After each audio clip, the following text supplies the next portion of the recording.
Okay, friends, we are having our third ever Exiles in Babylon conference, April 18th through the 20th in Boise, Idaho. You can attend virtually or attend live. Space is filling up, so if you do want to attend live, I would highly recommend registering sooner than later at theologyintheraw.com. That's theologyintheraw.com. We are going to tackle a bunch of really important and tough topics. We're going to talk about deconstruction, reconstruction, and the gospel. Why are people deconstructing from their former evangelical faith? We have Abigail Favali, Amin Hudson, Tim Whitaker from the New Evangelicals, and Evan Wickham, who are going to be dialoguing about that topic. We also are going to cover the extremely important and very sensitive topic of women, power, and abuse in the church. We have Julie Slattery, Sandy Richter, Tiffany Bloom, Lori Krieg, addressing that super important topic. We're also going to tackle LGBTQ people and the church with Greg Coles, Brenna Blaine, Art Perea, and Kat LaPrairie. And we're also, of course, going to tackle politics, 3 Christian views of politics, where we're going to have a left-leaning Christian, a right-leaning Christian, and a non-leaning and a Baptist-ish Christian we're gonna put them in dialogue together and hash some things out. So we have Brian Zahn representing that middle or non-position or whatever, Chris Butler, left-leaning Christian, Joy Mosley, right-leaning Christian. We're also going to have Max Lucado there. We're going to have a joint podcast with Amin Hudson from the Southside Rabbi podcast, along with YouTube sensation Ruslan. And of course, we're going to have street hymns there throughout the conference, making everybody uncomfortable. So, yeah. And of course, worship with Evan Wickham and Tanika Wyatt. I cannot wait. This is going to be a barn burner, folks. I am working extremely hard to get canceled this year. So this might be the last. It won't be. Well, who knows? We'll see. Yeah, it's gonna be engaging. It's gonna be, I think, helpful and profitable and uncomfortable and encouraging and challenging and convicting and all those fun things. So go to theologyintheraw.com, register sooner than later. That's theologyintheraw.com. I will see you in April. Hello, friends. Welcome back to another episode of Theology in the Raw. My guest today is Dr. Kevin Grasso, who has a Ph.D. from Hebrew University and he's really a profound expert in the biblical languages, as you will hear. He is a linguist and a biblical scholar.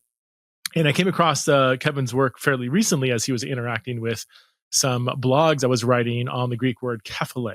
And he helped me understand from a linguist point of view some of the categories that I was working with and getting wrong. And he so graciously reached out and offered some help. And we've had a lengthy kind of back and forth learning relationship where I'm learning from him as a linguist about a lot of things related to the New Testament. Anyway, Kevin is also the founder and creator of Biblingo. It's a platform, a program that uses proven methods of learning languages that are often not applied to learning biblical languages, and he applies them learning biblical languages. So I would highly recommend this resource. I've advertised it on the show before. This is not an advertisement, this episode. I just am fascinated with his ability to teach and learn languages. So I wanted to have him come on the show to talk primarily about linguistics, but also about Biblingo and also the Greek word kephale. So the first half of this conversation is going to be a bit nerdy. We're going to get into some scholarly stuff about the biblical languages, and he does talk briefly about Biblingo, but then we spend the last half of this podcast conversation talking about Ephesians 5, the Greek word kephale. What does it mean that husband is the head of his wife? And what does mutual submission mean in Ephesians 5:22? How does that relate to the rest of the passage as a whole? So if some of you are not really into linguistics or the biblical languages at the beginning, hopefully you will be by the end of that first half of the conversation. But if you are listening to this podcast because you really want to get to the nitty gritty of Ephesians 5 and women and the relationship between husband and wife and so on and so forth, then that does come in the latter half of this episode. So please welcome to the show for the first time, the one and only Dr. Kevin Grasso. Kevin, thanks so much for being on Theology Raw for the first time. Thanks a lot. It's quite an honor and a pleasure. So we connected recently over questions about linguistics. We have an interesting history that some of it you have reminded me of. But let's let's go back and how did you get into academics and specifically becoming passionate about the field of linguistics? And yeah, just give us a little bit of background on who you are and what you do. Yeah, actually, it is funny. So I went and toured Eternity Bible College when you were there and sat in on one of your classes. And at the time, and still really to this day, I was wrestling with this question of like, what does it really mean to follow Jesus? And a big part of that has always been like justification by faith and like how does that interface with some of the things that Jesus says about just like take up your cross and follow me. It's like and there are really in a lot of ways these kind of competing narratives. It feels like in the way some people are reading Paul and some people are reading Jesus. Mm-hmm. And so I've always wrestled with this sort of like very foundational question. And early on, I just realized that a lot of the debates that were taking place were really at the end of the day about like what these Greek and Hebrew words meant. And for me, I felt like how can I engage like thoughtfully with these people who are debating what this Greek word means in this particular context without knowing Greek and Hebrew. And so that kind of led me down this path of, eventually linguistics. And, I then took a step back and said, I really would want a theory of meaning to apply to Greek and Hebrew before, getting into the languages. So that led me eventually to linguistics, to diving into Greek and Hebrew as much as I could. Really to answer these kind of like big picture questions of, like how do we live out the Christian life? I mean, it's it's a very like foundational thing. But I think it's really in answering that question well that, the church would be edified. And I think it's when we get away from those basic questions, we just tend to argue about things that don't matter quite as much. So that would be my Did you feel like you had a good knack for learning the biblical languages? Was that a struggle for you, or was it something that you just enjoyed and so it came more natural to you? Yeah. So I did my PhD in Israel. When I got there, I had read through about like half of the Old Testament in Hebrew. And Okay. I was like at the time I was you know, like doing I would usually bring my Greek and Hebrew Bible to church with me, and that's what I would read. Mhm. That so people would look at me and they say, "Oh, man, like you're like pretty good at the languages." And like in a seminary context, I would like stand out as someone who is, like a little bit better. Mhm. Um, but once I got to Israel, it was like, "Oh, I don't know anything about these languages." So yeah, I started there actually taking a class with the Biblical Language Center with Randall Booth, like an immersive biblical Oh, Hebrew yeah. class.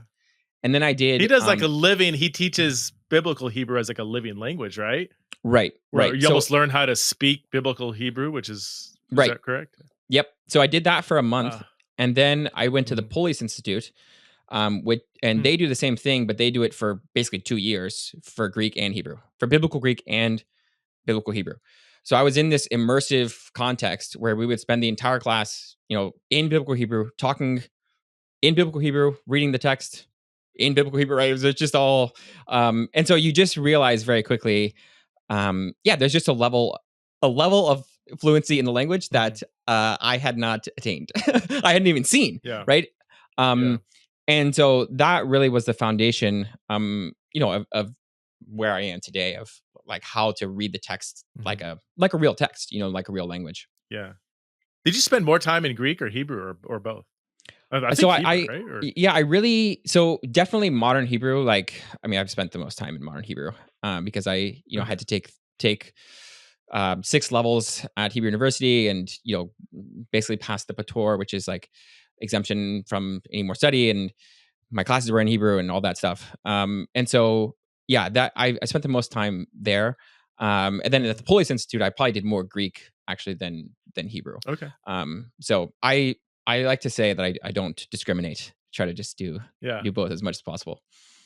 Like, can you just to give me perspective and people that have studied Greek this might make more sense, but like, could you pick up any book of the New Testament and even harder books like say Hebrews or even maybe parts of Acts, like, and just read it pretty quickly without stumbling on a word? I mean, Yeah, for sure. It depends. So what I tell people is really like there's a difference between fluency and like mhm, um competency. breadth of knowledge. So Oh, like for example, if I'm like in Israel and like I can certainly listen to a lecture on, Second Temple Judaism or in mhm, linguistics, like that's easy. But if you ask me to go um talk to you know some random person about politics, I didn't take any okay. classes on politics. So I don't I you would Ah, be giving me so many new words that I probably wouldn't be able to understand you. mhm, And so like the what learning that way does for you is it helps your fluency a lot, right? So there are definitely like I can just read, you know, certainly um, you know, easier to medium text as if I'm reading English, right? That's easy.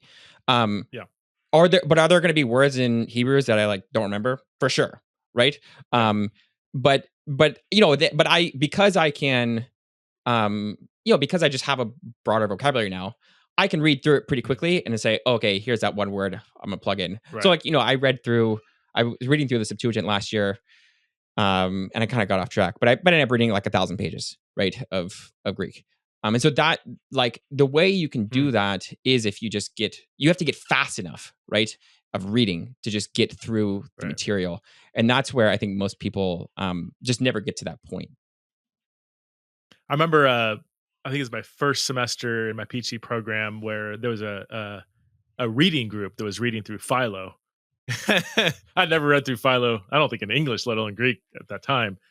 And I remember coming in, I had several years of biblical Greek, whatever, and had read, chunks of the New Testament, I never crack it open Philo, and like I'm looking at it like it's a different language. I'm like, this Yeah. is, and then I remember our professor, the professor was leading the group, Peter Williams, who's like fluent in every language I've ever heard of. He's like, just so you know, this is like real Greek, like, so it was at that moment when I stopped saying, I know. People say, do you know Greek? And I used to say, oh yeah, I know Greek. And then I'm like, no, like, Yeah, do yeah. you know Greek? I'd say, nope, nope. No It is. caveats in the foot, like, oh wait, didn't you take several years of Greek? Oh yeah, I took several years of Koine Greek, and I could read the New Testament sort of, partly because I kind of know Koine Greek, and partly because I kind of know the New Testament a lot better. But do Right. I know Greek? No, I don't. Yeah, no, it It is was it is so a ch hard. It was so incredibly hard. yeah, I took a class on Philo at Hebrew U, and it is like it is, it's hard for everyone. Yeah. But I do think that like, so it was interesting. Like in that class, there were two people from who had studied Greek at the Police Institute, me and this other guy, right? And Hmm. so like if like because Philo's vocabulary is so broad, like you can't Yeah. unless you've Mm. just been in it for forever, like there's gonna be words you don't know. But like once we could get those words, like then we could read through it and understand it, Okay. right?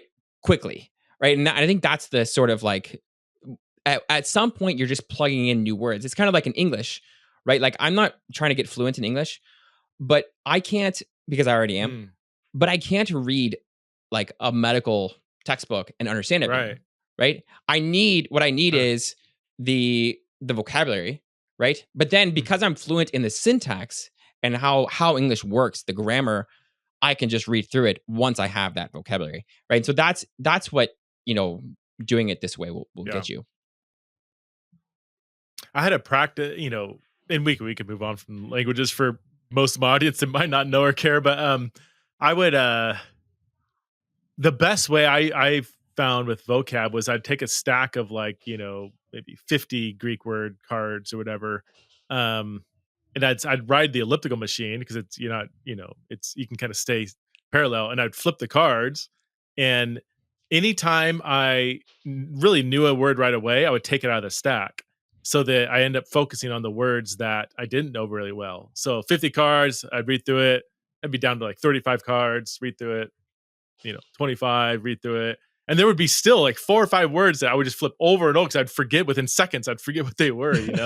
Um, but yeah, I would do that. But I honestly like rather than flipping cards, I think the best thing is just reading over and over and over, just spending time just in the text, reading it, rather than focusing so much on the grammar and memorizing words and everything. But anyway, Yeah, for sure. I was not I was not naturally good at learning the languages, but I was motivated because the benefit, man, all of a sudden once you start getting a feel for it, you're like, oh, there's nuances here that it's hard to translate, and it's just like, you just I will know a passage in English inside and out, but the second I really read through it in Greek, I'm going to be reading through it a lot slower, and I just start picking stuff up just from the text itself, because I'm forced to go slower and really think through it. And anyway, Yeah, for sure. can you tell us, while we're on this, tell us what is Biblingo? Let's start. How did you start it? Why did you start it? And what is it? Because this is something we've advertised on the podcast. And it's really is a as far as I could see, a very unique and innovative and really effective way of learning the biblical languages. So would love to hear your heart behind it. Yeah. So honestly, it was originally I did my master's in linguistics at Wycliffe School in Dallas, and I was gonna be involved in the Bible translation world. And so this was before Israel, and while I was there, I kind of was expecting like these people to be like the best at Greek and Hebrew in the world, and they weren't.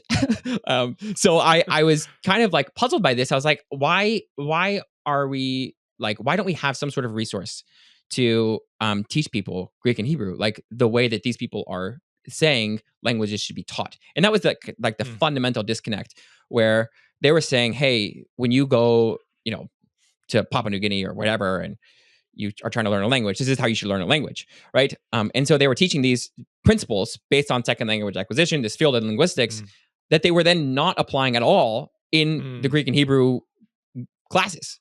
And at the same time, I was involved for a little bit in a project in Mexico, helping with this translation into this Aztec language called Nahuatl. And basically, the way they do translation, I don't know if you know this already, but basically, they translate from a translation. So they're translating from Spanish, and they translate from there into Nahuatl. And no one on the team knows Hebrew. So they're doing Old Testament. No one knows Hebrew. So they do Spanish to Nahuatl, and then they do Nahuatl to English. And then I came in and checked that translation against the Hebrew, right? So you can see, right, they're I'm looking at a translation of a translation of a translation, trying to figure out if that matches the Hebrew, right? So I was thinking, well, why, like, if we have Rosetta Stone or Duolingo where everyone can learn English if they want to, why not create a resource where these translators can learn Greek and Hebrew, right? So that I don't need to fly from North America to Mexico to check your translation of a translation of a translation. So that was the original idea. Create a resource where Bible translators and really anyone can just learn the language for themselves. So when I went to Israel, I realized like that's really the best place to do it. So I was in this sort of immersive environment at the Police Institute, taking Koine Greek classes in Koine Greek. And so what you would do is you would, the teacher would stand up and, they would like pick up an object and say, "Tuto estin hudor," and you would see the object in the world, and you would hear the Greek, right? And so what you would do is you would match, the physical world to the Greek, sentence. And that's basically how kids would have learned it, right? I mean, that's what they would have done. And so we basically took that same sort of idea and said, okay, how can we recreate this with the technology that we have, so that anyone can do it? So we basically filmed like 2,500 of these videos. We wrote all of these Greek and Hebrew sentences, filmed 2,500 of these videos, paired them up. And so now what you can do is you can have this same sort of experience, right? Where we have people dressed up like first century characters, holding a first century cup, and they say, "Tuto estin hudor," right? And you can learn Greek as close as you can to what, kids would have learned in first century Nazareth or whatever. Yeah. So that was the basic idea. And obviously, we're much broader than just just the Bible translation world, but we're trying to create a resource where anyone can learn the languages and benefit from it. So, I do it with my 3-year-old, 5-year-old, and 10-year-old. Right? And so I just do it the same way. Yeah. Because it's like they don't need to know you're teaching them Greek? Your kids are fluent in biblical Greek? They better be. Crazy. We're actually doing Hebrew. So, but for them, right? It's very, very simple, and I don't care at all about the grammar. Like they don't know what a participle is, and they don't need to know, right? So, but what they can know, right, is they can look at a house and say bite, right, and they can start to, connect the world with the language. And that's what we really want. And that's what I think most people want, honestly. Like if you talk to most people in seminary, they want to be able to read the Bible in the original language. They don't really care so much about the grammar. They want to be able to read, right? And that's a different skill. And so that's kind of what we're trying to get at. Huh. So wait, are you saying that learning like if you're studying biblical Greek, if someone wants to learn Koine Greek, that they should like go through a grammar book, or why is grammar not important? Or can you expand on that a little bit? Well, obviously, you know that I'm a knee deep in grammar all the time, right? Yeah. So I'm. Let me ask you an English question. Do you know what the passive participle of break is? Sorry, I just put you on the spot. Break. What passive participle was broken? No, would it be? I don't know. That would be a verbal. Broken. Right, exactly. Broken. So most people don't know the answer to that question. So, but was broken, right, is like a verbal participle. It was broken. Okay. And so we put the passive participle into that verbal construction. But right, so the vase, is broken, or the broken vase, right? Here's the point. Mm-hmm. Do you need to know that to use the word broken? No. Right. No. Right? Who cares? Yeah. I mean, if all you want to do is know how to use the word broken, who cares if you can call it a passive participle, right? Now, some people, for us, right, who are arguing about like what a particular word might mean, I want to know, what, and if I'm reading the literature, right, if I'm reading commentaries, like I have to know the meta language. Mm-hmm. But if I'm just wanting to read the Bible devotionally in Greek, like who cares if I know how to parse this thing, right? It's irrelevant. Yeah. I mean, it's the kind of thing I actually don't want you to think about the parsing. I want you to think about the meaning, right? Because we're the whole point of reading the Bible in the original languages is so that we can get at a meaning that's different, and that doesn't come through, telling me that this is an aorist. It comes through intuiting what an aorist is by exposure to a lot of texts, right? And by exposure to it, the aorist in a meaningful way. It's funny because I was kind of chumming you a little bit when I about asking about the grammar, because in the American system it's very grammar heavy, right? I read through, for Hebrew, I read through for my advanced Hebrew grammar class, Bruce Waltke's 700-page book on grammar. It's like reading through a dictionary. I mean, there's like slugging your way through it, and it's like, I look back and I don't remember. I'm not saying I didn't learn. It just felt. I just didn't feel like I was absorbing it. Like I kind of going back, I wish I just spent time in the Hebrew text. In other classes I took, an exegesis class, I took a class on an exegesis of Psalm 9 through 18, where we just slowly read through, in Hebrew, and really just like worked through the text.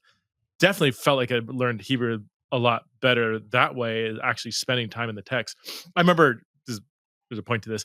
When I was in my Ph.D. program at Aberdeen University, my doctoral supervisor, Simon Gathercole, who's brilliant. He's been reading Greek since he was like 8 years old. He's like one of your kids, basically. Brilliant. Taught himself Coptic and wrote a commentary on the Gospel. I mean, the guy's just master of languages. And I remember asking him, "Hey, so what's your favorite like Greek grammar?" He's like, "I don't know. I've never read one." I'm like, and he turns around and does what you did. He's like, "Well, tell me, what's your favorite English grammar?" I'm like, never read it English. He's like, "But you know English, right?" I'm like, "Well, yeah, you just kind of know it." He's like, "Exactly." Like, so it's funny that I think that's pretty typical. The British system is not that they don't wade through grammar books to the same extent. I think the American system. I think I admit that might be too much of a generalization, but all that to say, I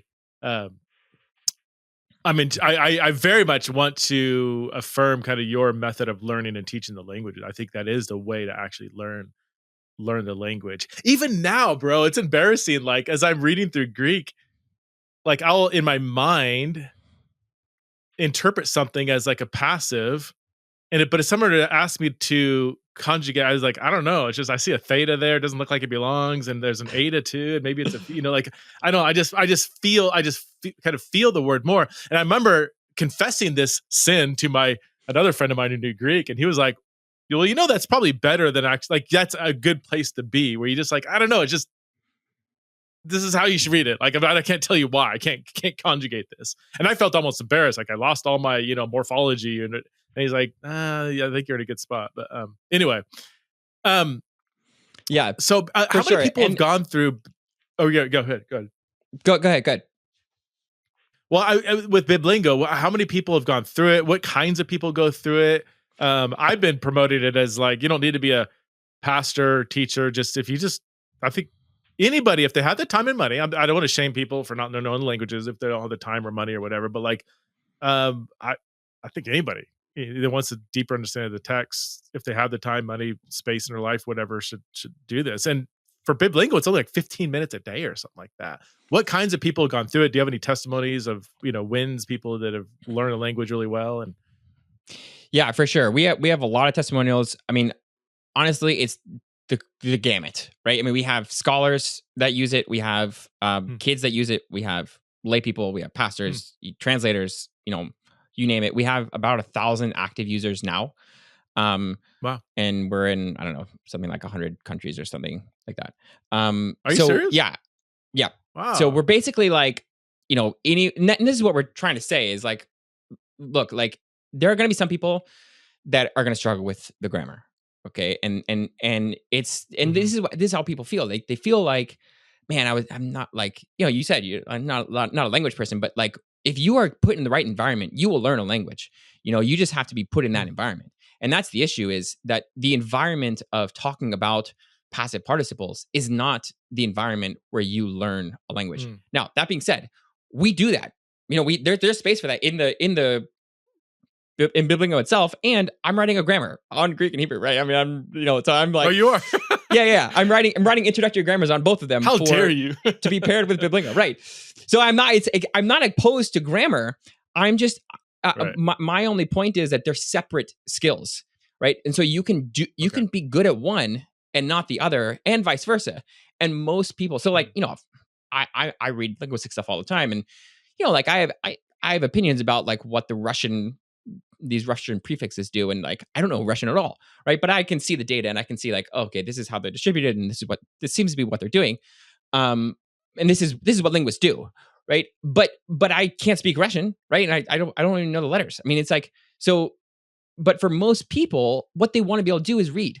They want to be able to read the text, and so for that, like you really don't want to be focusing so much on what to call this thing, parsing, whatever. You just want to focus on the meaning. And so that's what I would say is it is actually for anyone. And what we always tell people, the 15 minutes a day thing is like, look, like you don't, you just need to make consistent progress. I mean, that's the whole key in language learning, just bite-sized chunks every single day.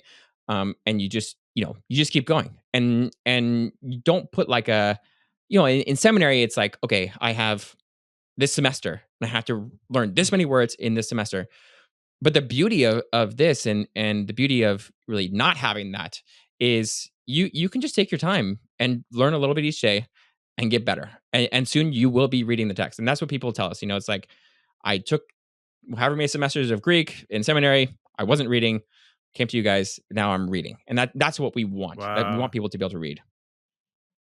If someone has zero knowledge of Greek and they start and do 15 minutes a day for a year, where are they going to be at in a year? I mean, you could definitely read easier parts of the New Testament. Read it easily without a dictionary. Yeah, for sure. So like, that's crazy. Wow. Yeah. So basically in our lessons, we kind of organize it around like, so there's 52 lessons in Greek and Hebrew. We only have 45 right now for Greek. But basically, once you get to around like lesson 20-ish, is when you start reading like simplified biblical texts. So in the beginning, what you're reading is like created stories that are, on your level. So it's very, very simple. But if you practice the skill of reading, you will get better at reading, right? And this is what people just, I know it seems very obvious, but people in second language acquisition, this field in linguistics, have said basically, if you want to practice reading in the way that, like focusing on the meaning, you should know 95% of the words in the text. And so the problem is that most people never get there with the New Testament. So they're trying to read a text and they're stopping every other word, right, to look it up and whatever. And so they're not engaging with the text in a meaningful way because they don't know enough vocabulary. So what we do is we basically create these stories that are basically children's stories, and then we know all the words because we've taught you all the words that are in those stories. And so we basically just teach you those simple stories, and then we eventually get to simplified biblical texts and real biblical texts. So by the time you get to the Bible, you're reading through it like it's a real text that you're just reading to consume. And that's because that's where we want people to get. So instead of just plopping you into the New Testament and saying, "Here, learn all these words," by the time you get there, you're reading quite well. That's wild. Oh my gosh. Well, I would encourage and this, by the way, I just so people know, because this could sound silly, I reached out to you and wanted you to have on the podcast. It's not like you're like paying me to come on the podcast and talk about this, but that's pretty. This is pretty remarkable that if somebody 15 minutes a day is not very much, that somebody could be actually reading through the New Testament and understanding it within a year. This time next year, that's because I took several years of Greek in Bible college and seminary before I could really feel confident, like actually open up the text and not translate word sentence, but like actually just sit back in my chair and kind of read and like, oh, I'm understanding most of what's going on here. Like that's wow, that's crazy, man. All right, let's transition a bit. So I've been blogging, I've been researching the Greek word kephale, translated head. And on 2 occasions, it's particularly important because Paul references on some level the husband being the kephale, the head of woman or his wife. And so this word is extremely important. When I've been blogging through kind of my findings and kind of what I'm how I'm understanding the word. And what I'm doing is I'm trying to look at every single time this Greek word is used in a non-literal sense. It's obviously used everywhere to refer to a literal head, but it's used metaphorically or in a simile or in a more non-literal sense in a limited, I don't forget the number, 50, 60, 70 times or something in ancient literature. So I'm trying to look at each passage to really get my kephale around. that was a dad joke almost. Get my kephale around the meaning of this, how this word was used in a non-literal sense in the ancient world. And then early on in my blogging journey, which I'm still in at the time of recording, you dropped this amazing, lengthy comment on linguistics and how to even think through the linguistic side of determining what does a word mean. And I almost want to go back and reblog everything now because I was not using linguistic categories very well. Anyway, that's all background. So, why don't you let's educate us a bit on, from a linguistic standpoint, how would you approach this journey, understanding what the Greek word kephale means in these crucial passages? And sorry, I didn't even frame. I assume people know, but like, does the Greek word kephale refer to some kind of authority over? So husband is in authority over the head of the house, as we often say in English, means he's in charge of everybody, right? Or is it referring to something else that doesn't convey some sense of authority? Like, some people would translate it like the man is the source of the wife, because like in Genesis 2, Eve was created from man, and just like a river has a source that we might refer to the headwaters of the river, the source of the river, which doesn't convey authority. So this is a massive debate in the larger debate about male-female relationships in the church and women in ministry and so on and so forth. Anyway, that's all background for people that may not know. So I'm going to throw it back to you. How, as a linguist, what are the categories we should be thinking through? What's the very language we should be thinking through? What's the difference between gloss, meaning, sense, and so forth? metaphor versus simile and literal and all these things. I'd love Yeah, to so hear I your have thoughts, to, Kevin. yeah, just, obviously that's a like, how long do you have kind of question. I know. And really there are, I think what people need to realize is that, there are classes taught on, like very, very specific parts of this whole debate, like Mhm. just what the genitive is. Like you could literally have an entire class on just the genitive and read the linguistics literature on it, because there's a lot of literature on it. So when you say the head of the wife, right? It's like there's a Mm. genitive there. What is that doing? Right? I mean, that those are the kinds of questions that you would first want to say, like, okay, um, what is the syntactic context that we're looking at? And so when I say syntax, what in linguistics, what we really mean is like how are the meaningful units ordered? Okay. And so like syntax in Greek and Hebrew studies is often kind of like this vague term where it's kind of like everything. It's kind Mhm. of like just grammar. Mm. And you have some semantics thrown in there and whatever else.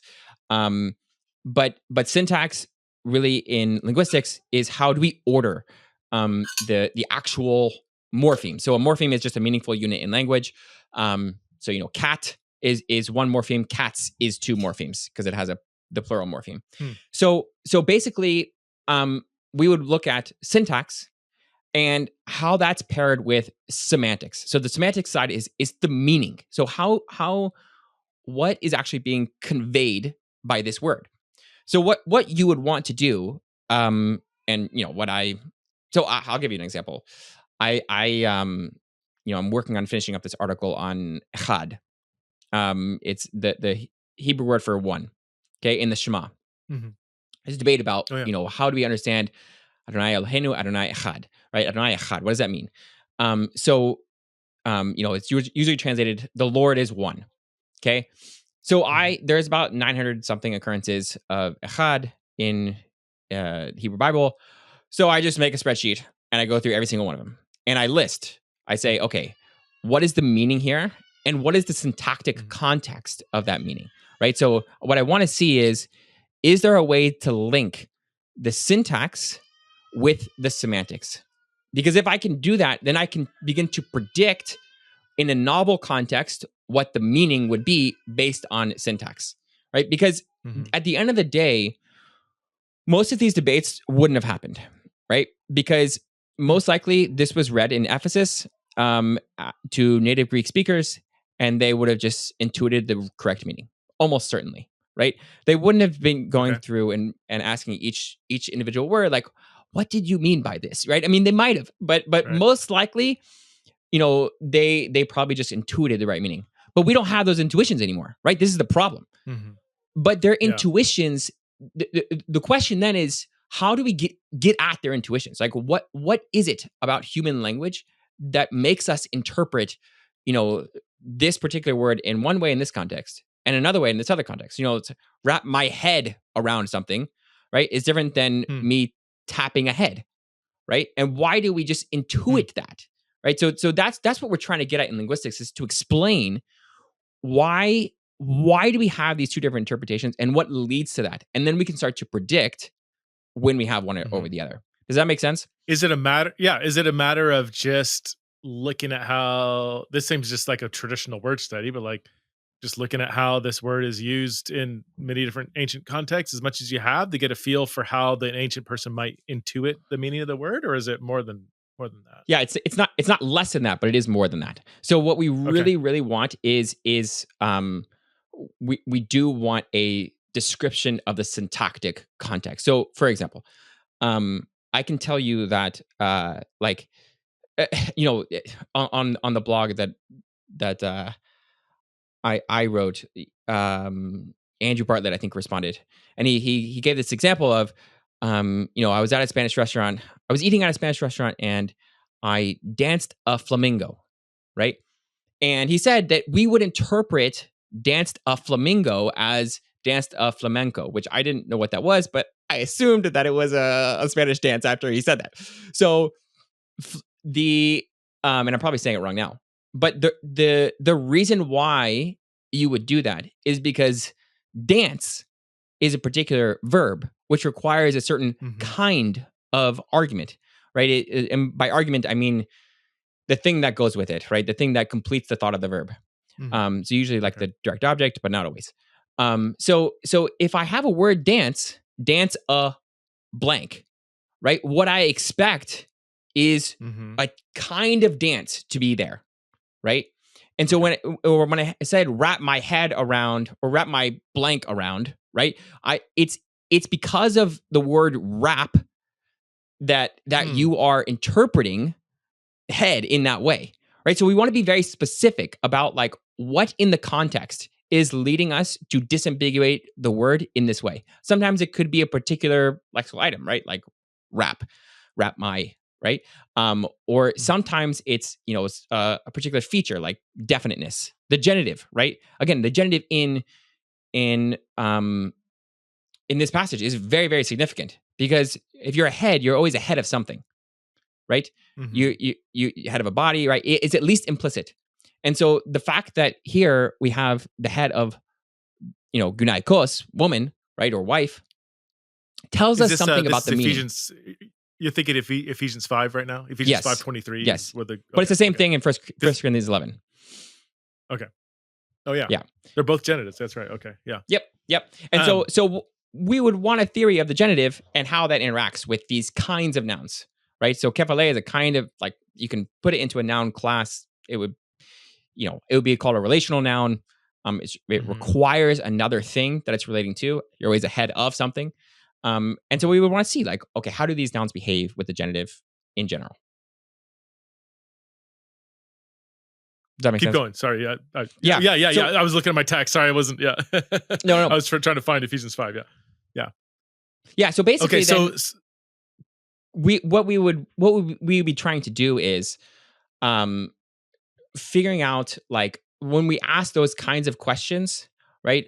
I mean, I know it's kind of not fair, but we would really want a larger theory of meaning, right? Like I said, we want a theory of the genitive, because if you don't have that, right, and if you don't have a theory of like disambiguation, where we're which just means like, how do I determine the particular meaning of a word with multiple meanings in this particular context, right? If you don't have a theory of that on that, you're kind of left with like, well, I think it's source. Well, I think it's leader. It's like right. It's like, okay, but why? Yeah. That's the issue. This episode is sponsored by Biblingo. Biblingo is an incredibly effective and efficient way to actually learn the biblical languages of Greek and Hebrew. Okay, so as many of you guys know, I'm a huge advocate for learning the biblical languages, and not just for pastors or like theology professors, but for any Christian who is interested in diving deeper into the meaning of the scriptures. It is incredibly helpful to know Greek and Hebrew. I also understand, however, that few people have the time and money to go to seminary or get a Bible college degree and, take all the classes you need to take in order to learn biblical Greek and biblical Hebrew. This is why I'm so excited to introduce to you Biblingo. Biblingo uses modern methods of learning languages that make learning intuitive and fun. Some people, like me, are intimidated at the very idea of learning a language, especially an ancient language like Greek or Hebrew. But with Biblingo's research-backed approach, learning biblical Greek and Hebrew is not only achievable, but it's actually fun. Biblingo has helped people from all walks of life dive deeper into the Bible through its original languages. All you need is 15 minutes per day. 15 minutes per day. Consistency is the key ingredient to learning any language. And with just 15 minutes per day, you can be reading the Bible in Greek or Hebrew in just over a year. Biblingo breaks down the learning process into interactive activities that can be completed in just a few minutes a day. This makes it really fun and actually doable. You can actually do this consistently every single day. So if you want to dive deeper into your knowledge of the scriptures, just go to biblingo.org/TITR. Okay, that's Biblingo, that's BIBLINGO.org/TITR. And you can sign up for a free 10-day trial run. Okay, so try it out for 10 days, see how you like it. And if you decide to sign up, you can use the code TITR, and you can get 30% off a subscription for a full year. Okay, so biblingo.org/TITR. Check it out for 10 days for free.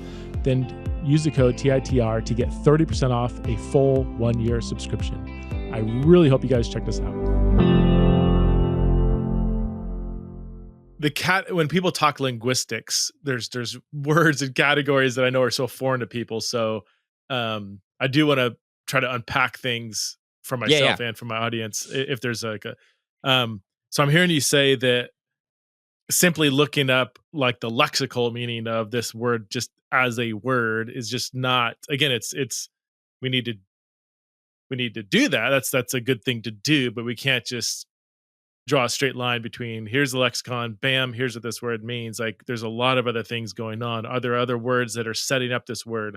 How does this word interact with when it's followed by a genitive? A genitive is, the most basic translation is of, right? That's the genitive can do a lot more than that. But if just for people to think, but in English terms, it's like, head of a woman, the word woman is in the genitive, and the most basic kind of English way to render that is of. But even that of, even in English, is super broad and ambiguous and can mean many different things, right? So that doesn't help us a ton. But it does if you know what people say about the genitive in English, right? About this word of. Mm-hmm. So in English we have two genitives. We have the apostrophe s, the wife's husband, right? That's also a genitive. So basically the idea is that like in English, well, this would apply to all languages, right? All languages where you have a relational noun followed by the genitive, right? The analysis, the like mainstream linguistic analysis is that the relational noun is determining the meaning of the genitive. I don't need to know the genitive, like the range of meaning of, right? That's irrelevant, right? Because all I need to know is if I say a sister, right? You're always a sister of someone. And so the of there is just it's just connecting the relational meaning already inherent in sister to another noun, right? And so really the question then becomes, what does the word sister mean? What kind of relationship is encoded there, right? But my point is that if you know that about genitives in general, what they do, then you can apply that in this case. Does that make sense? Okay. Yeah. So not to race ahead to the conclusion, but already people are, I know. So people, okay. So is it source or authority? Is it given everything you're saying, what's the answer? And I'm sure there's a lot more steps we need to think through before we arrive at the answer. But yeah. So if someone were to ask you that question, okay, so what is this, source or authority? What's going on here? Yeah. So I would just say, in the context of Ephesians 5. So I just leaving aside 1 Corinthians 11 for a second, and assuming that they're kind of doing something similar, really, like it doesn't. I actually don't think kephale is all that important to the argument. But and the reason is because in verse 21 it says, that people should be submitting to one another. And then in 24, right, it says that the wife should submit to the husband as the church submits to Christ. So however you take kephale, you still have to say that holds, right? But because those are bookending our discussion of what kephale means, right? What we're dealing with in this context is social hierarchies, right?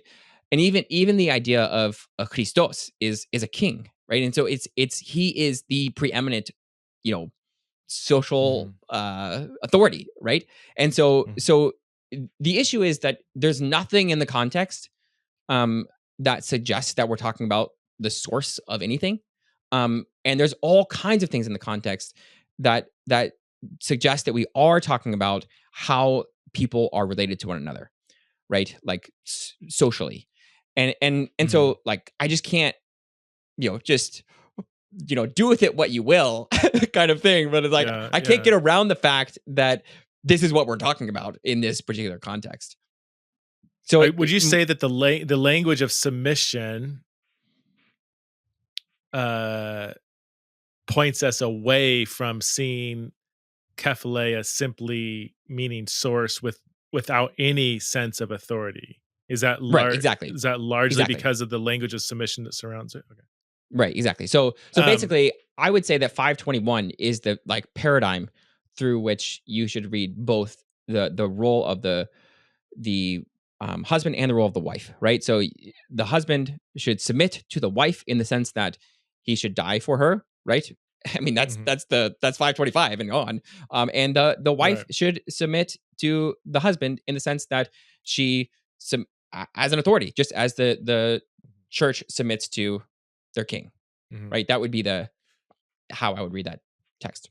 Would you? So, yeah. Speaking of 521, and now we're getting into more.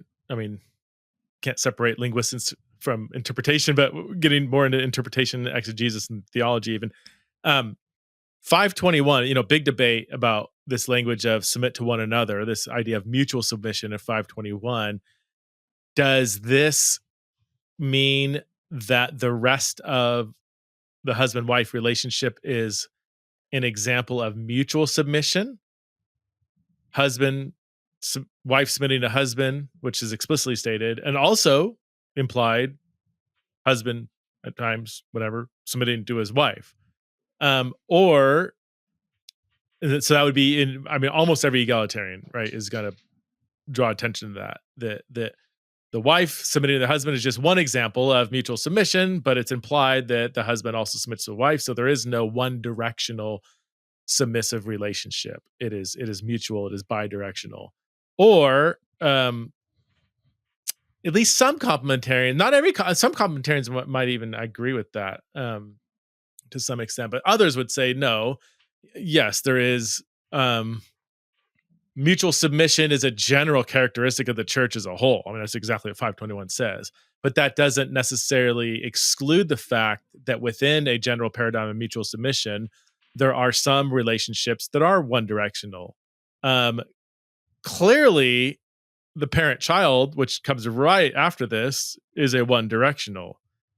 Just because there's mutual submission in 521, and just because the parent-child relationship in 1 to 4, 1 to 5, 1 to 4, is still under that mutual submission umbrella, it would go beyond Paul's point to say that parents should submit to their kids. And even I raised this to Andrew Bartlett in a seminar, and he affirmed that. He's like, no, I mean, each set of these three relationships, husband, wife, parent, child, master, slave, which comes on the heels of this household code. Not everyone is going to have the same degree of mutual submission. Husband and wife, yes. Parent, child, no. Master, slave, I forgot what I think that could go either way. You do have definitely the master slave relationship as being played with and tweaked. I mean, a master honoring their slave and treating them like a brother or sister in Christ would be unheard of in the ancient world. So clearly Paul's not just mimicking that kind of one directional relationship that existed in the ancient world. Anyway, I'm being long-winded here. Kevin, so my question, going back, I just want to know from a linguistic standpoint, what are your thoughts on the relationship between 521 and the rest of the passage? Yeah. I'm looking at it again. I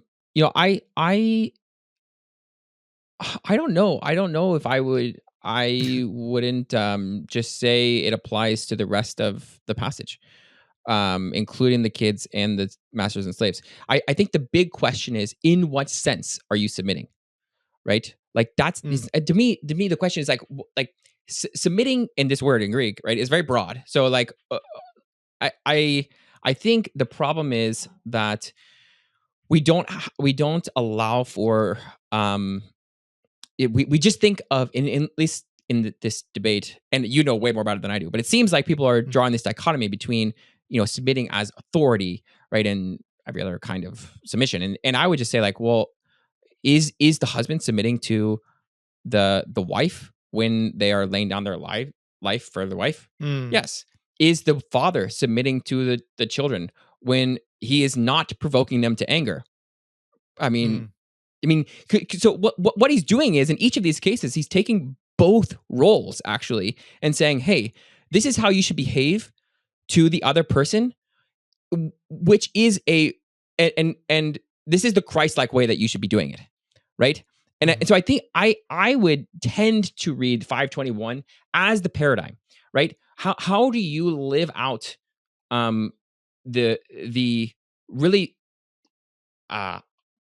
humility of Christ in all these different social relationships, right? It's going to look different, but even the father, right, must act in this same kind of humility to his kids, and the master of the slave must act in the same kind of humility to the slaves, right? But that looks different, right? It looks different for each of these social relationships, but I'm still having to submit in some sense. I mean, that's where I would probably lean. Okay. At least I feel like in 521 through the end of 5, it's proximate enough to where it's like, okay, this is what you're still talking about. But I think you can make a case for the and for the parent as well. I mean, Andrew Bartley actually mentioned this in the comment. He's like, well, or I think it was Phil, maybe, oh, well, submission, this word submission can mean voluntary submission. Well, yeah, of course, right? That's my whole point, right? Yeah. I mean, I can then say that it is voluntary submission, right? It is voluntary submission for the husband to submit to the wife in this way, just like it would be voluntary submission for the father to treat their kids with this kind of humility, right? To not provoke them to anger. So, but that doesn't mean that the kids are the authority, right? That's a different kind of submission that we're now talking about. And that's where I think, like, the fact that you do have this kephale language, this is the only explanation for the relationship between the man and the wife. It's like, well, the church is supposed to submit to the king as they're the authority, right? I mean, if that's the paradigm we're dealing with, then I can't get around, that for the wife as well. Let me and I just want to point out that neither of us have a dog in this fight, in the sense of, you don't have strong opinions from what I've heard. And you're probably going to get me in trouble just by asking these questions. But yeah, you're I think, as we've talked offline many times, I mean, your primary love is as a linguist to understand the biblical text as it is, and you're not coming at it with these kind of predisposed women must be pastors or must not be pastors, whatever. I will have a dog in the fight in a couple of years when I figure out what I believe. but right now, I'm genuinely working my hardest to say, I want to understand what this ancient text meant to the ancient authors and receivers, and I want to honor the original context to the best of my ability, and not read my own context into the text.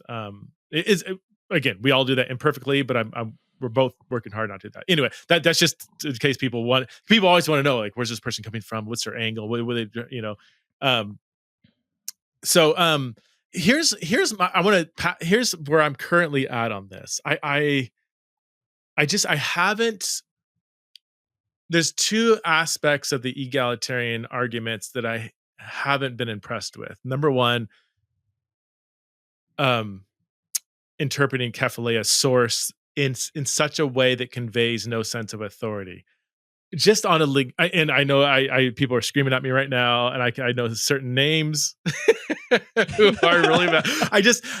And just so people, a lot of a growing number of egalitarian scholars are kind of moving away from that, just because I think the linguistic evidence it's just a hard, as I've seen firsthand, I think it's a really difficult case to make for some of the reasons you've stated, just the context.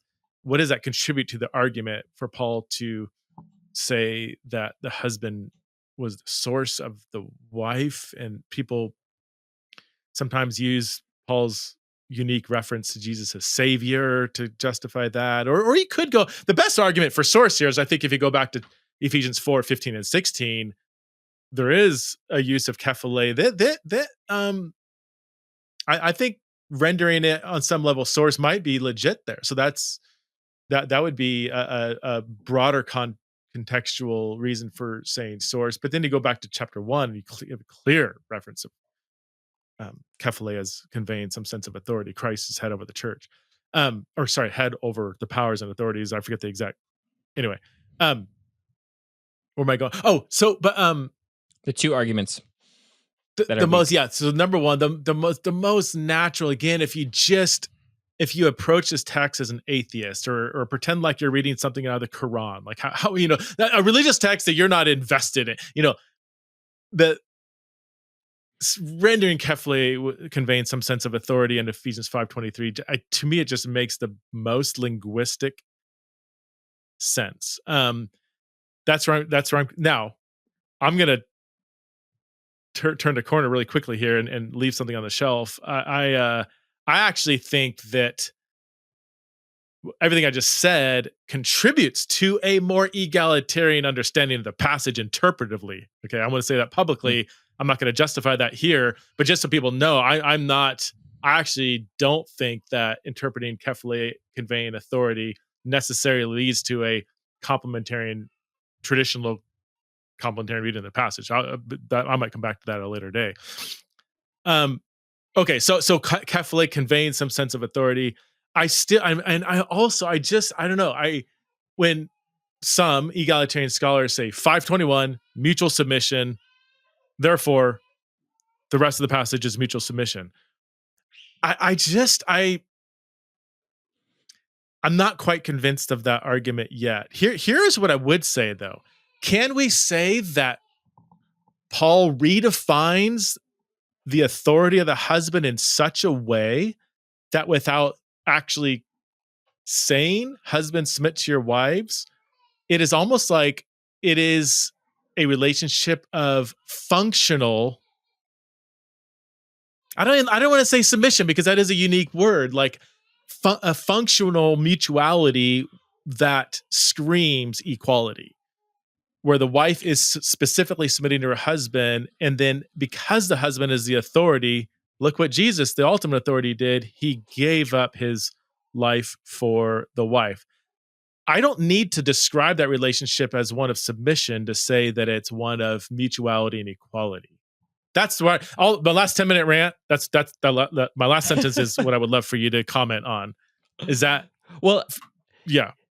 Yeah, I completely agree with that. I mean, I guess my question back to you would be, why not read 5:25 and following as a form of submission? As long as so this is my thing. It's like you just like if we just view submission very narrowly as like I get an order, I do that, right? Like then yeah, of course that's not what we're talking about. Yeah, but in I mean, I just immediately think of Philippians 2, and it's like, okay, here is Christ who has all authority, and he is emptying himself for the sake of the church, so that the church can be exalted. It's like, and that is definitely a form of submission in the sense that like Jesus laying down his own authority, his own, everything that he had with the Father, he's given up for the sake of his church. And so it just feels to me like I can just grant that, like I'm just like, if you want to read mutual submission to that, it's like, okay, fine. Yeah. That if we want to call that submission, but the issue is that it's taking it too far then to say that, that affects the wife and husband role in such a way that, the husband is now submitting to the wife in the same way, because they all have distinct roles, right? And so if we're talking about mutual submission, that's fine. But it's the question again is just like how? What is the description of the submission? Okay. Right? The wife isn't laying down her life for the husband, right? That's not her role. I mean, so clearly in each of the cases, even if we say there's mutual submission, we can't say that they're identical submissions, right? And so that's where I would land. I mean, I don't know. Does that make sense? It is. It's making sense. Am I though? And everything I'm saying, I'm like 70% where I'm at. Yeah, so I'm kind of like off the cuff here. Yeah, I'm generally teasing out kind of, and I've spent the last probably 3 months in kephale and Ephesians 5, so I've really just spent a whole few weeks just doing nonstop research on just ancient household codes, like even bringing in just the genre that Paul's even working within is important too, and so there's so many things going on here. The passage is so beautifully more complex than people I think make it out to be, and I love that journey, and I embrace the complexity. Anyway, so correct me if so. Is it a moot? Okay, so I'll gather my thoughts. My hesitation was just saying 521 mutual submission. Therefore, the whole thing's mutual submission. Is that when the New Testament writers do use the language of actual, was it hupotasso or whatever, submission? Yeah. It is always they never says, husbands submit to your wives, never says that Christ submits to the church. Are you saying that that might be a little bit pedantic, or it might be, what's the word I'm looking for here?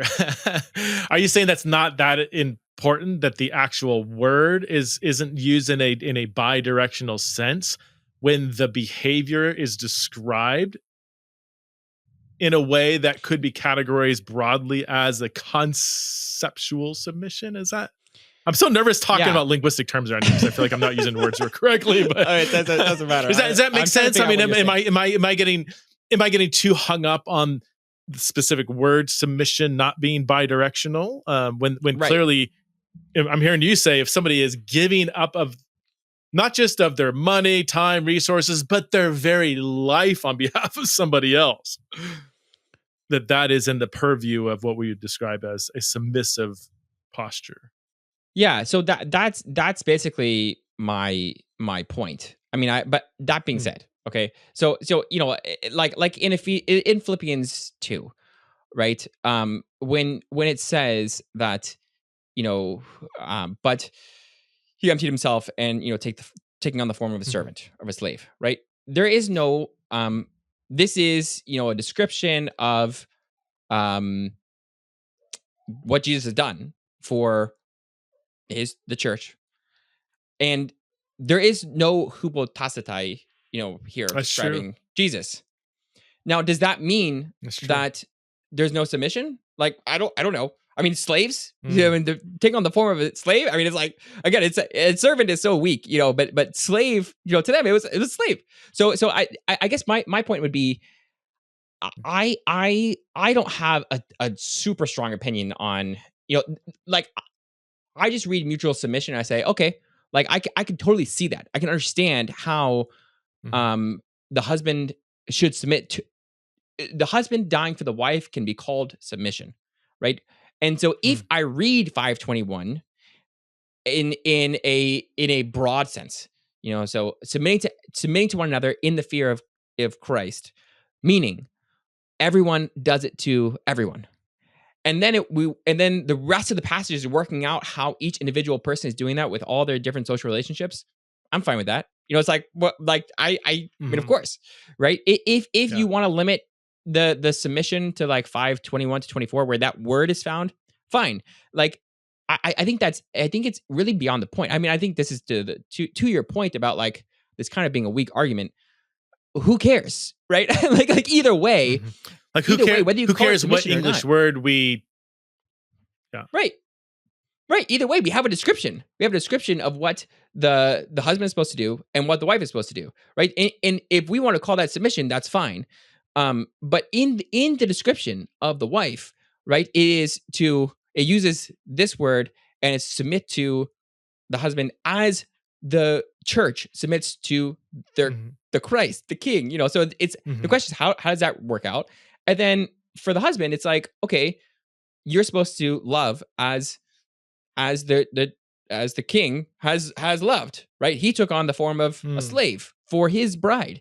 And so it's like, I if you don't want to call that submission, that's fine. If you want to call it submission, that's fine. Like, but either way, it doesn't change the actual description, right? So that would be my point is like, whether you read 521 that's exactly beside So the point. yeah, no, that's exactly kind of what I'm getting at. So that's helpful. Okay, so I'm not violating any major linguistic rules or whatever by because it Yeah. sounds like your description. To me, it's like kind of like who cares? And also, I haven't even mentioned this. I think almost every single Christian reader approaches this conversation and this passage with a secular view of submission, Yes. meaning it's bad, it's negative, it's lesser than. But Christianity turned that upside down. Upside down. That Jesus was if a slave. He's called a slave. Christ right? modeled, like we should put the virtue of submission on par with courage, strength, integrity, holiness, submission. Like it's so we read this passage from a Roman point of view or an American point of view or a secular atheist point of view, and that submission is bad. Submission is performed by weaker people towards people in a higher position or a better position, and if you're the one submitting, you're lesser than. Like all these things that make us read the passage, "Wives, submit to your husbands," and kind of go, ugh, like that's just we're bringing secular assumptions to this virtue that Christ turned upside down. Am I correct? I mean, would you affirm that? And I do it when I hear the word submit. I still have to like train myself to say, no, Christ gutted this from the inside out and made submission a source of strength and power and courage and honor, which didn't exist in the ancient world or in today's world even. Yeah. No, and I think that's honestly it really shows how much in the church we have been influenced by that perspective, Yeah. and it's because you can't say that without some sort of qualification, and it's like how have we gotten here where like Jesus came not to be served but to serve and to give his life as a ransom for many. It's like Right. This should be the norm for everyone. It's like submission. If our king did it, right, like we all have to do it. It's just like that's the nature of the Christian life. So yeah, I mean, I completely agree. I just it is unfortunate even that we are in this kind of position where it's like we're having this conversation and there's going to be some people that all of a sudden like we're getting hated on for like yeah. I think just following Jesus' lead in this respect, he did turn the world order upside down. One of the best articles I've seen written on this, and I read it a while ago, and now I've read a lot of stuff since then, and I've come back and read it, and I still think it's the best take on the passage, is Michelle Lee Barnwell's Turning Kephale on Its Head. And she wrote a really great book called Neither Complementarian Nor Egalitarian. So she has just got a middle of the road take on everything, and she challenges both sides. And I think her take on kephale in this passage in light of the household codes and everything is absolute stellar scholarship. Anyway, I guess let me tease out further kind of my suggestion that I think taking kephale as conveying some sense of authority leads to what could be classified as a more egalitarian reading, because I do think a case can be made that Paul is sensitive to his social environment, that Christianity clearly honored and valued women and slaves much higher than most social movements of the day. You have stuff in some of the what are they called, the other religious cults of the day, Mithras or not Mithras, Zoroastrianism. Anyway, no, I wasn't going there, but there was some other. There's a word that people use. Some of the mystery cults, the mystery religions. Okay. Like Chris. There were some mystery, in the first century that actually had this really high elevation of women, and they got. We know from many passages in the ancient world that these mystery religions and elevating women were disrupting the social fabric of the Roman world, and they got hammered by some of the Roman elites. We know from other passages, especially in the pastoral epistles and Peter as well, First Peter 3, that when they talk about male-female relations, they did so with a kind of apologetic in view, meaning they were very cautious about giving the perception that they were disrupting the social fabric too much. One of the most I mean, there's several statements in the pastorals, but I think it's a Titus 2:5 that says, "Wives, submit to your husbands, so that." Do you know this? So that the word of God won't be blasphemed. Let me just make sure I get this right. Let's see. Yeah. Submit. So this is referring to teaching young women submitting to their own husbands in order that the word of God might not be blasphemed. And then later on in verse 9, he says something similar. And you get the very clear impression that there was this social reputation that people were a negative reputation that Christianity was having. And we know this from later texts, right? Where they thought that, the Eucharist, that people were, that Christians were cannibals because they were eating the flesh and blood of their Savior, and these love rituals were interpreted as being, orgies, and the Christianity had this reputation that was going out, and Paul was concerned about that to some extent. So going back to my point, I think Paul is essentially saying, you husbands, you think you're authority over your wives?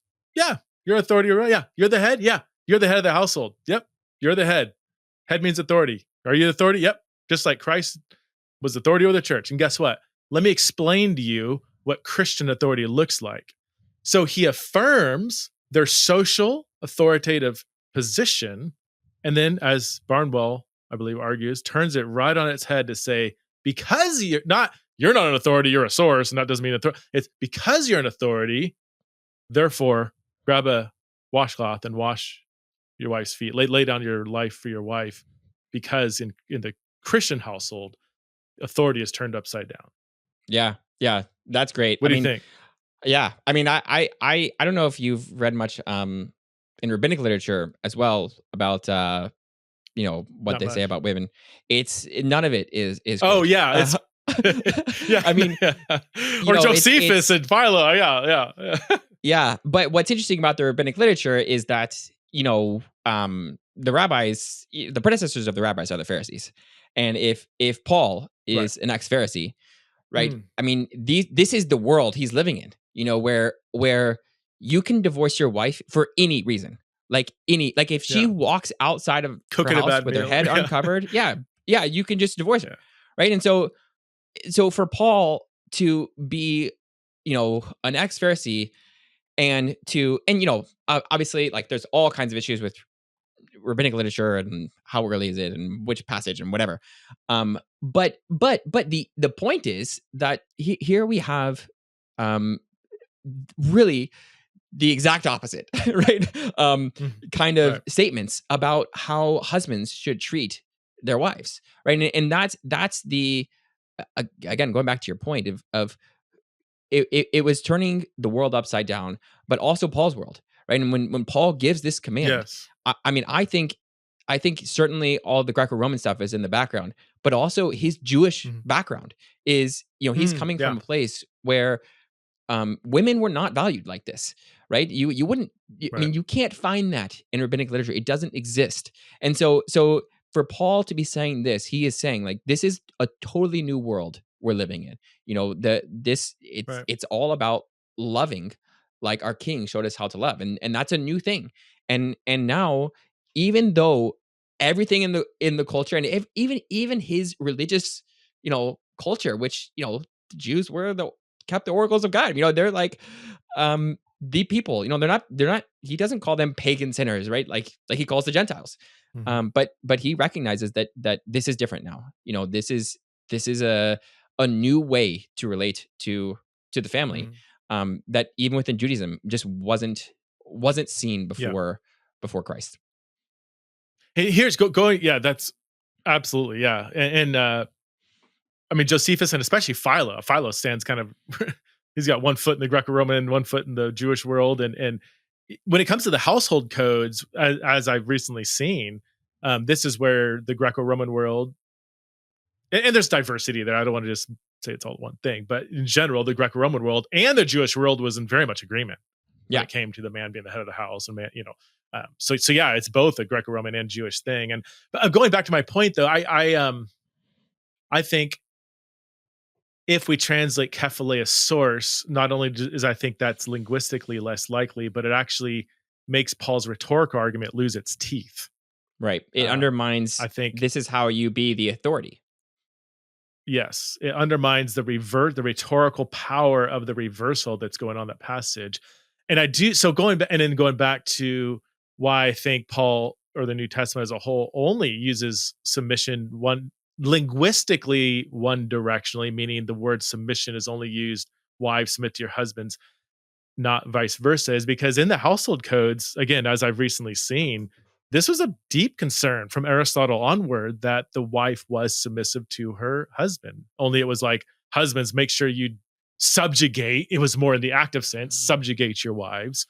Wives were rarely addressed firsthand. They didn't have that kind of agency, And because the Christian movement was already interrupting the social fabric, and they were getting attacked for it, I think he's fine maintaining the language of husband is authority, wives submit, to keep that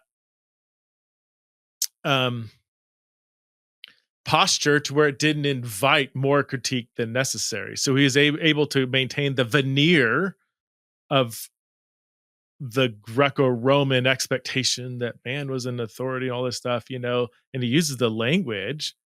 Because if he came right out and said, wives submit to your husbands, and husbands submit to your wives, and man, you're the head of the wife, and wife, you're the head of the man, and if he just interrupted that much, that would have invited tons of I think unnecessary critique, rather than just Paul using the same language that Greco-Roman world is using, but gutting it from the inside out conceptually.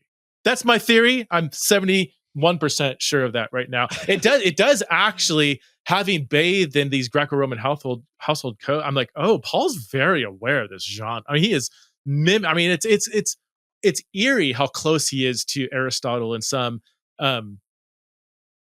first century Greco-Roman writers in describing the household. He's very, very aware and mimicking the same genre. That to me, that's not really that debated. So, but that just says that, okay, he's being very intentional and specific with how he's interacting with these other household codes. Is my working theory, at least. I could be totally wrong. That's super interesting, and I do think too that one of the issues is that we often, like, the wife's submission is often like you said, that in the Greco-Roman world, it was often husbands subjugate your wives, right? And that's not active, what's being said, right? And No. and I think but I think that's often how it's being read is the issue. Yes. In the Christian world, right? It's complementarianism is husbands subjugate your wives, and that's never said, and Right. and the at the end of the day, like, if we're talking to husbands, it's like, you only have one role. Like, you're not told at all to subjugate your wife in any way. Like, your only role is to love your wife and lay down your life for it. So it's like important that you should know what your wife should be doing, but the way that you need to be acting regardless is 25 and on, right? And call it what you will, like submission or not, either way, like, I would say that at Philippians 2, it's being described as, taking on the form of a servant, a slave, and that's the kind of language that is used of Christ everywhere, right? He is walking in humility, and so you have to do the same for your wife. Yeah, absolutely. Even in the modern way of framing it, people talk about, they use the word subjugation, and I just don't even like that. Am I correct to say that submit and subjugate aren't exactly the same thing? Like, even if someone was a landed commentarian, awesome. I might land commentarian, who knows? I would never use the language subjugation. Like, that doesn't reflect.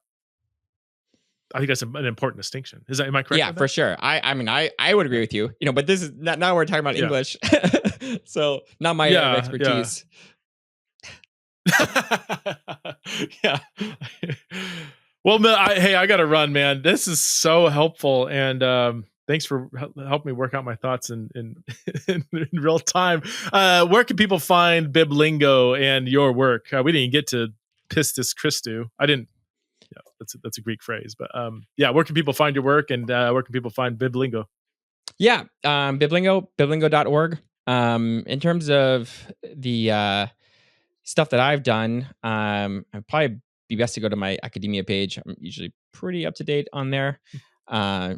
But yeah, I mean, I'm working on a lot of different projects, but most of them I think are on there. But you can also just check out, Biblical Languages podcast. That's our podcast. We talk about all things biblical languages. And honestly, if you go to biblingo.org, a lot of stuff is there, and you can pretty much find anything. You can get a free 10-day trial and whatever. So, yeah, awesome, cool. Thanks for coming on the Algerano, bro. Appreciate it. Yep, appreciate it.